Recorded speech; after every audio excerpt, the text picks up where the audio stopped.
மிட்பிள்கள் அனைவருக்கும் வணக்கம். OMP championship 2025 dance competition இன்னும் சில தினங்கள் விவசாய பொங்கல் நடக்க போது. இந்த டான்ஸ் காம்படிஷன் என்னென்ன பிரைஸ் தரப்போற சொல்றதா இந்த ஒரு வீடியோ. ஸோ இன்னும் போட்டு பயங்கர கடுமையாக்க ஸோ என்ன சொல்றது, நமக்கு என்ன கொடுக்க போறது தெரிஞ்சா இன்னும் நம்மளுக்குள்ள ஒரு வேகம் கூடும்ல, அதுக்காக அந்த வீடியோ. இன்னும் சில தினங்கள் இந்த போட்டி நடக்க போகுது. இப்போ நிறைய ப்ராக்டிஸ் செக்ஷன் அது போயிட்டு இருக்கு.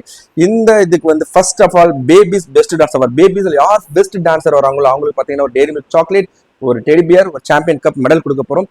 மேல் ஆண்கள்ல யார் பெஸ்ட் டான்சர் அவார்டு வர போறாங்களோ அவங்களுக்கு பார்த்தீங்கன்னா 5000 கேஷ் பிரைஸ், ஒரு சாம்பியன் கப், ஒரு மெடல் தரப்போம். ஃபீமேல் பெண்கள்ல யார் பெஸ்ட் டான்சர் அவார்டு வராங்களோ அவங்களுக்கு பார்த்தீங்கன்னா 5000 கேஷ் பிரைஸ், ஒரு சாம்பியன் கப், ஒரு மெடல் தரப்போம். யாரா அந்த சாம்பியன்? நம்ம இதுலயே மிக முக்கியமான பிரைஸ்னா OMP சாம்பியன். நம்ம ஒரு வருஷம் யாரா அந்த சாம்பியன் அப்படின்ற மாதிரி ஒரு OMP சாம்பியன் பார்த்தீங்கன்னா 10,000 cash price, champion cup, medal, ஒரு ஸ்பெஷல் கிஃப்ட் தரப்போறோம். ஸோ இந்த வட்ட போட்டி பயங்கர கடுமையா போயிட்டு இருக்கு, செஞ்சுட்டு இருக்கு. கண்டிப்பா யார் ஜெயிப்பன் வெயிட் பண்ணி பார்க்கலாம். எல்லாரும் வாங்க. Always welcomes you.